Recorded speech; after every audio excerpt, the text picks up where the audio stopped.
A casa modesta, no bairro Operário, exalava o cheiro de comida caseira, um aroma de cuidado que Ana, aos 65 anos, espalhava por todos os cantos. Era um cheiro que lutava contra o ar pesado e a tensão silenciosa que dominava o ambiente, uma batalha perdida antes mesmo de começar. Os móveis antigos, remendados com uma habilidade nascida da necessidade, testemunhavam décadas de uma vida de sacrifícios. Naquela noite, a pequena mesa de jantar estava posta com o esmero de sempre. Uma toalha limpa, embora desbotada, e pratos que exibiam pequenas lascas como medalhas de longos anos de serviço. Sentados à mesa, o silêncio de sua filha, Susana, e de seu genro, Flávio, era mais cortante do que o frio que entrava pelas frestas da janela. Eles comiam a comida que ela preparou, na casa que ela ajudou a manter, mas seus olhares a atravessavam como se ela fosse apenas parte da mobília desgastada. A paz frágil foi quebrada pelo som irritado do garfo de Flávio batendo no prato. Ele limpou a boca com uma rispidez desnecessária e olhou para Susana, mas as palavras eram claramente destinadas a Ana. As contas este mês vieram um absurdo. Tudo sobe e o dinheiro simplesmente não dá. Tem gente que não entende o sacrifício que a gente faz para manter um teto sobre a cabeça de todo mundo. A indireta pousou sobre a mesa com o peso de uma bigorna. Ana sentiu seu estômago encolher. Suas mãos calejadas, que haviam esfregado, costurado e cozinhado por uma vida inteira, se apertaram sob a mesa. Ela não ergueu os olhos, sabendo que qualquer resposta seria combustível para o fogo que já ardia.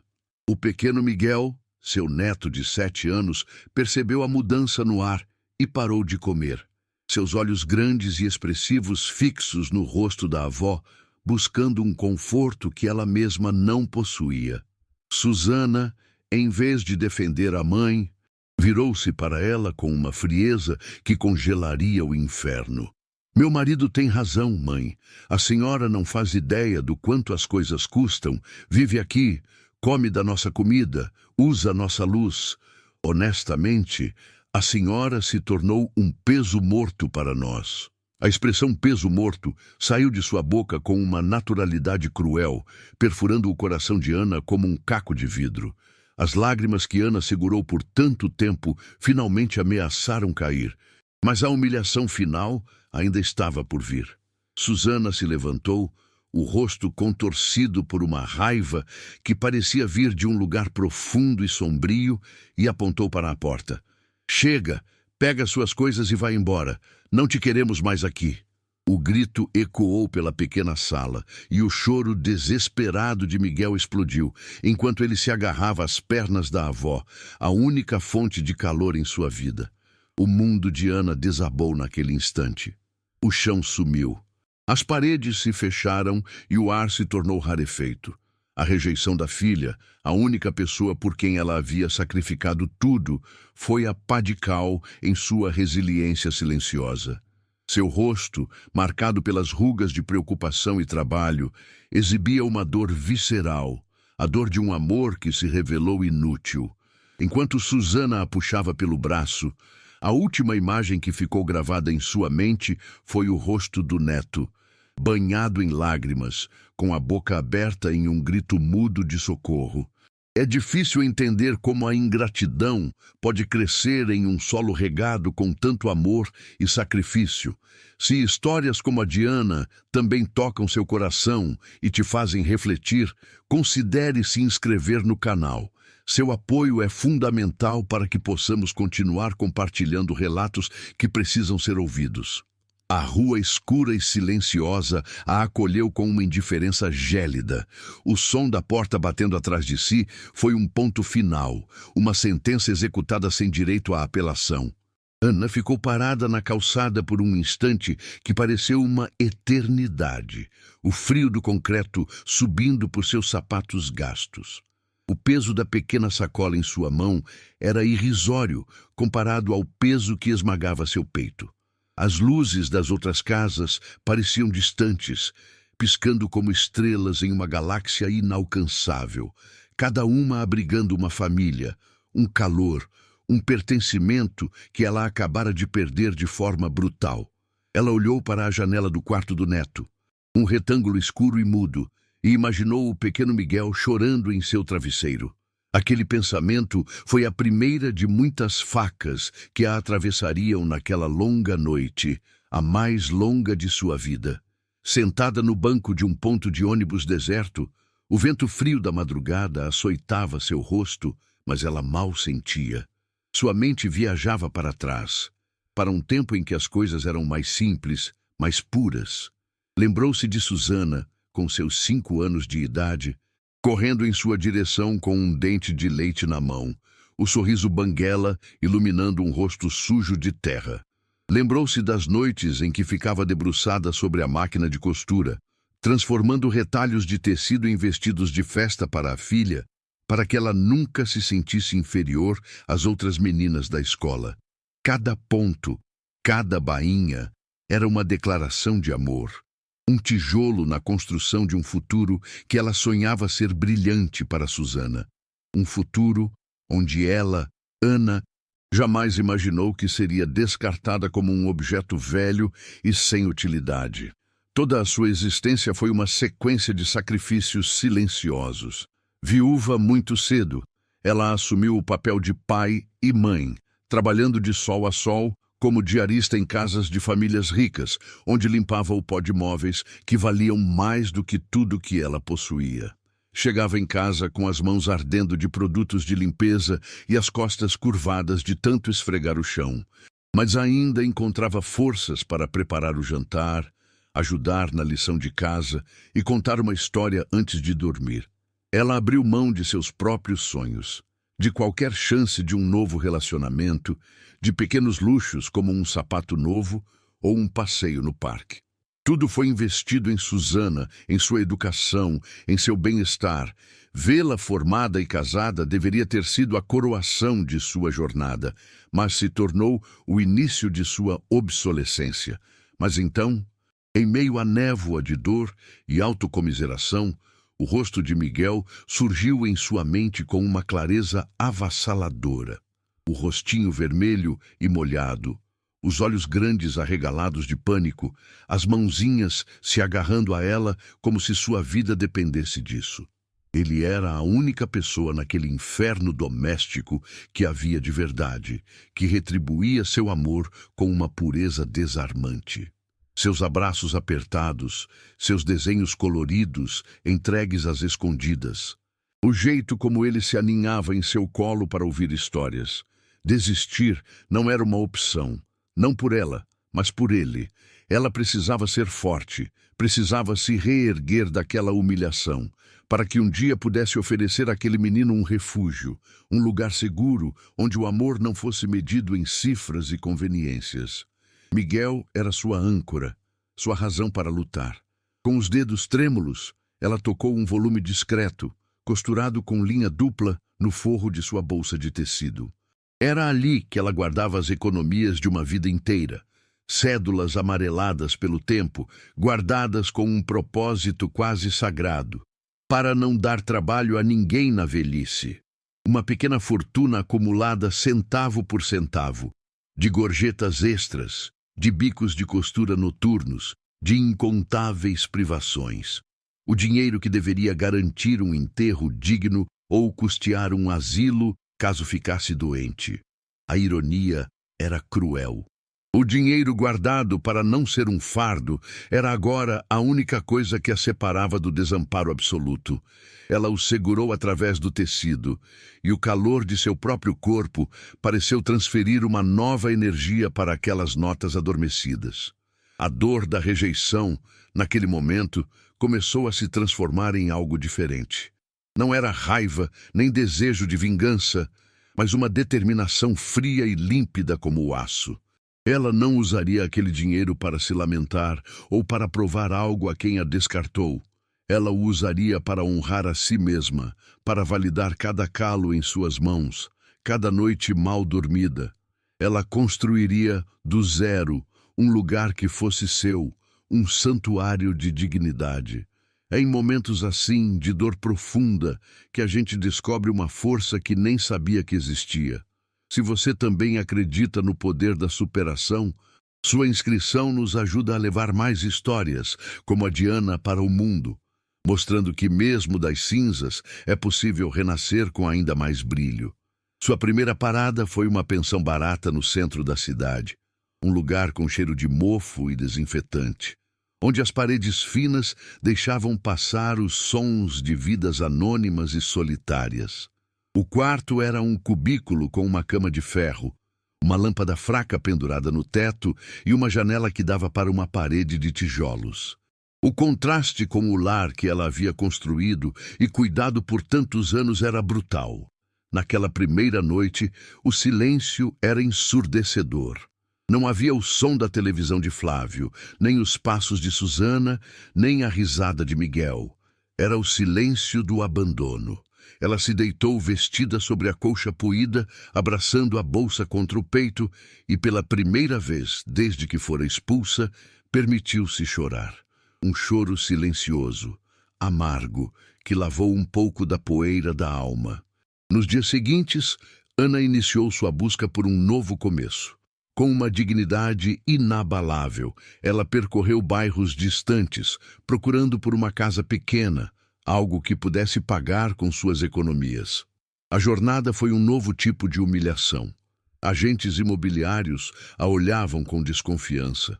Uma senhora de idade, sozinha, pagando à vista. Proprietários faziam perguntas invasivas sobre sua renda, sua família, seu passado. Ela sentiu na pele o preconceito contra os idosos, a invisibilidade social de quem já não é considerado produtivo. Cada porta fechada, cada olhar de pena ou desprezo era mais um golpe em sua autoestima já fragilizada. Mas a imagem de Miguel a impulsionava para a frente, impedindo que o desespero a consumisse por completo. Finalmente, em um bairro operário muito parecido com aquele onde sempre viveu, ela encontrou. Era uma casinha pequena, quase em ruínas, com a pintura descascada e um jardim tomado pelo mato. Ninguém a queria, mas quando Ana entrou, viu o que ninguém mais via. Viu um cômodo nos fundos que recebia a luz do sol da tarde de forma perfeita, ideal para sua máquina de costura. Viu um pequeno quintal onde poderia plantar um jardim e talvez até uma pequena horta. Viu paredes que, com uma mão de cal, poderiam abrigar novas memórias. Não era a casa dos seus sonhos, mas era a casa da sua liberdade. Tinha potencial, tinha a promessa de um recomeço. Era um lugar onde ela não seria um peso, mas a fundação. O processo de compra foi rápido. Ana liquidou suas economias, o dinheiro de uma vida de trabalho trocado por um maço de papéis e uma chave enferrujada. No cartório, ao assinar a escritura, sua mão não tremeu. Havia uma solenidade naquele ato. Ela não estava apenas comprando um imóvel. Estava comprando de volta sua autonomia, sua identidade. O nome dela, Ana, preenchendo a linha de proprietária, era a afirmação mais poderosa que ela poderia fazer. Ao sair do cartório com a chave na mão, sentiu um alívio profundo, uma sensação de paz que não experimentava há anos. O caminho à frente seria árduo, ela sabia, mas pela primeira vez em muito tempo, seria o seu caminho, trilhado com seus próprios pés, em seu próprio chão. A primeira noite na casa nova foi passada em um colchão fino estendido no chão da sala. O lugar era frio, cheirava a poeira e abandono, e os sons da rua eram estranhos. Não havia móveis, nem cortinas, nem o cheiro de comida caseira. Havia apenas ela, as paredes nuas e o eco de seus próprios movimentos. Sentada no chão, comendo um pão com manteiga que comprara na padaria da esquina, Ana olhou ao redor. Não sentiu solidão, mas uma espécie de serenidade. Aquele vazio não era de perda, mas de possibilidade. Era uma tela em branco, esperando pelas cores que ela mesma escolheria. Era o som do silêncio de um lar que era verdadeiramente seu, onde ninguém poderia lhe dizer que ela não pertencia. Na manhã seguinte, a luz do sol invadiu o cômodo dos fundos, exatamente como ela havia previsto.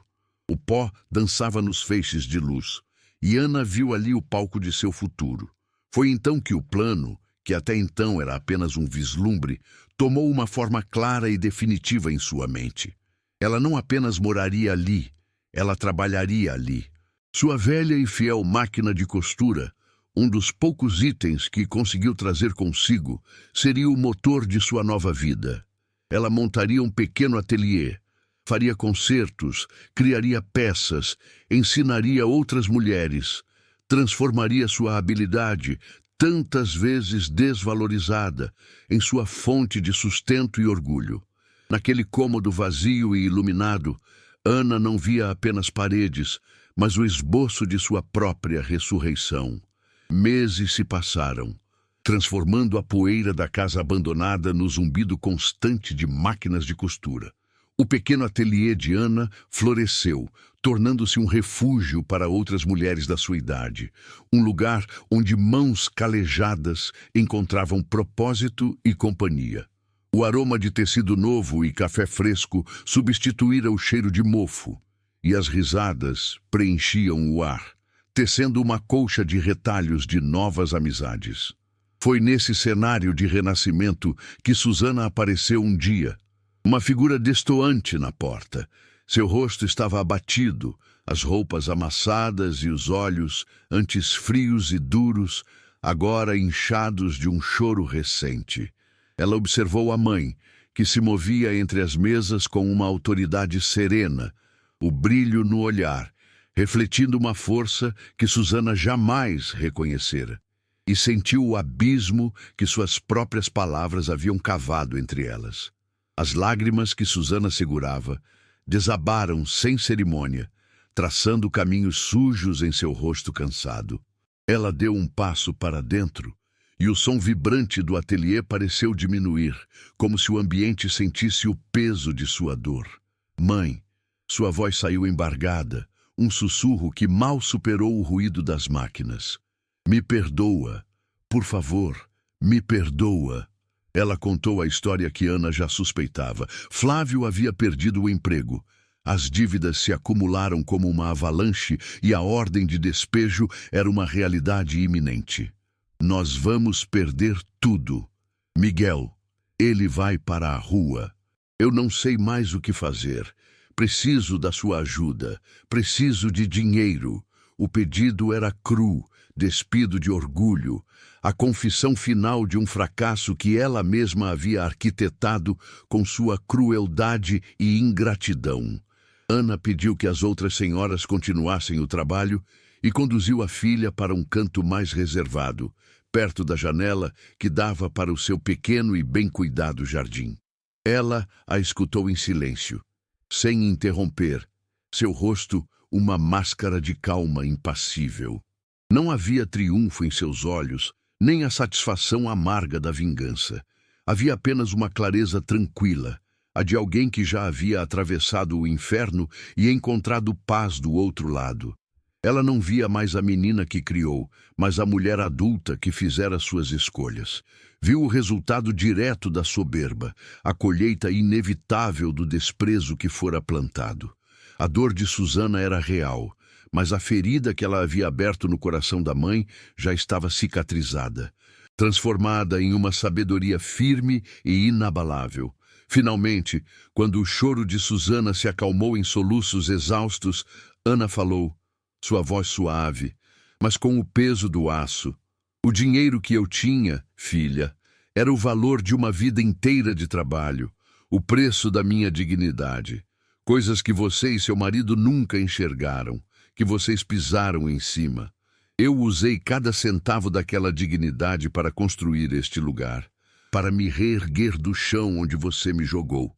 Ela fez uma pausa, deixando as palavras assentarem. Eu não vou te dar o que você me tirou. Não vou tapar o buraco que sua arrogância cavou. Mas posso te dar uma máquina de costura e te ensinar a usá-la. Posso te ensinar a dignidade de construir algo com as próprias mãos. O resto você terá que conquistar como eu fiz. A oferta pairou no ar, Mais chocante para Susana do que uma negação direta teria sido.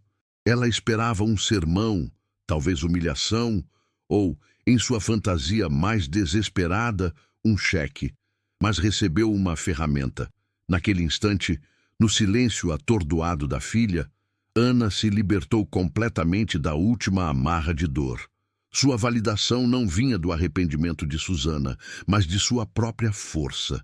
Ela não precisava de vingança, pois sua vitória era a vida que construíra.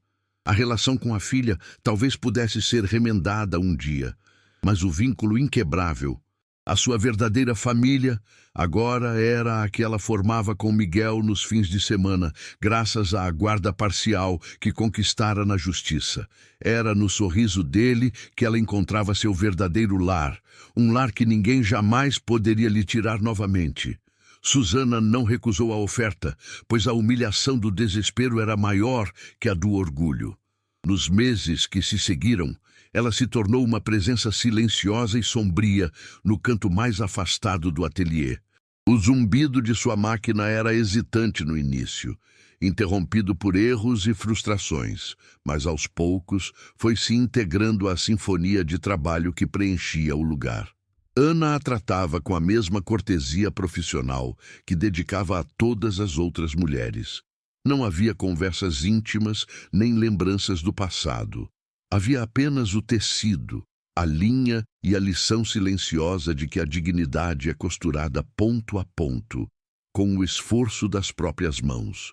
O ateliê, que Ana batizou de Fios de Ouro, cresceu e se transformou em uma pequena cooperativa, um santuário onde mulheres que a sociedade considerava invisíveis podiam tecer não apenas roupas, mas também novas histórias de vida para si mesmas. Os fins de semana se tornaram sagrados, o bálsamo que curava qualquer cansaço da semana. Eram os dias de Miguel. O menino chegava na sexta-feira à tarde, correndo para os braços da avó com a alegria de quem finalmente chega em casa. A pequena casa, agora cheia de móveis simples comprados em brechós e reformados por Ana, exalava o cheiro de bolo de fubá e felicidade.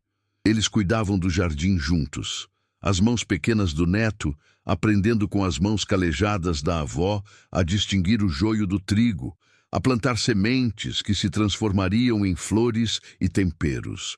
Ana contava histórias, não mais em sussurros com medo de incomodar, mas com a voz cheia e vibrante de quem é dona do seu próprio espaço. Naqueles 2 dias, ela não era apenas uma costureira ou uma empresária, era o porto seguro de um menino que aprendia, em seu colo, que o amor verdadeiro não impõe condições nem cobra faturas. O tempo, que antes era um inimigo que apenas a desgastava, tornou-se um aliado que tecia o futuro. A cooperativa Fios de Ouro virou um nome conhecido no bairro, um exemplo de empreendedorismo e solidariedade. As encomendas se multiplicavam, e Ana se tornou uma líder comunitária, uma matriarca não de sangue, mas de propósito. Susana, por sua vez, aprendeu o ofício. O trabalho duro e a convivência diária com a dignidade silenciosa da mãe e das outras mulheres a transformaram. A arrogância deu lugar a uma humildade exausta, e o desprezo foi substituído por um respeito relutante, que um dia talvez pudesse se tornar admiração.